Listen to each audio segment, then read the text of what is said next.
Hello बच्चों, let's see the question.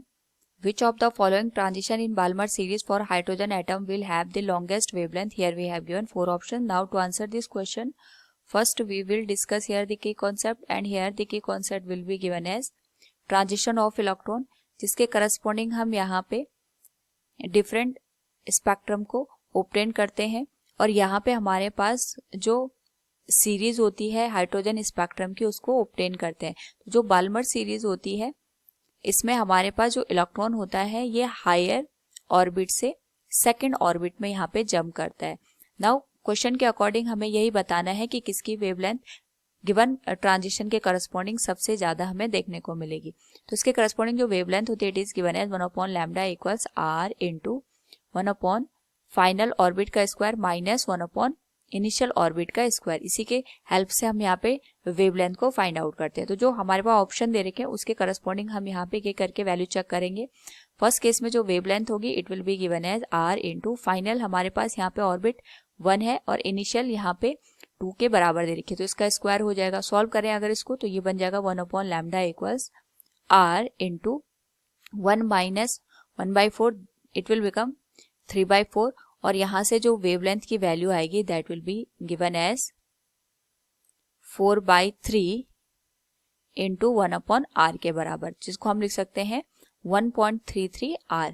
This will B first condition. Second case में अगर हम देखें तो हमारे पास जो वेवलेंथ की वैल्यू होगी that will be given as r into final जो हमारे पास यहाँ पे ऑर्बिट है 1 है और इनिशियल 6 है, तो 6 का स्क्वायर करेंगे 1/36 ये वैल्यू हमें देखने को मिलेगी.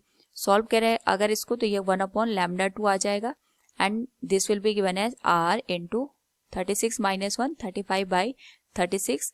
वैल्यू यहाँ से वेवलेंथ की हमें ऑब्टेन होगी that will be 36 divided by 35 into 1/r.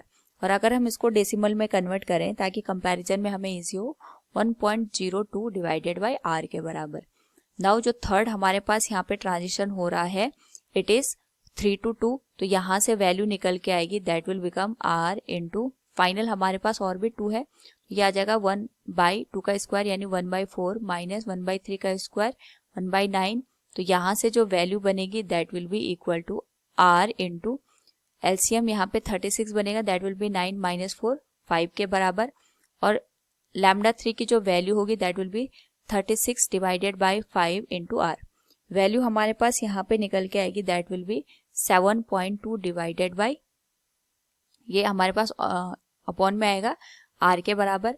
Next जो हमारे पास ट्रांजिशन हो रहा है 6 to 2 हो रहा है, तो इसको हम λ4 से इंडिकेट कर सकते हैं that will be given as 1/λ4 equals r into 1/2 का स्क्वायर यानी 4 माइनस 1/6 का स्क्वायर 36. सॉल्व करें अगर इसको तो ये आ जाएगा एलसीएम 36 है, तो ये आ जाएगा हमारे पास 9 माइनस 1 8 के बराबर. सॉल्व करें अगर वेवलेंथ को that will become 36 divided bye 8 into r. यहाँ से हमारे पास जो वैल्यू बनेगी that will become 4.5 divided by r के बराबर.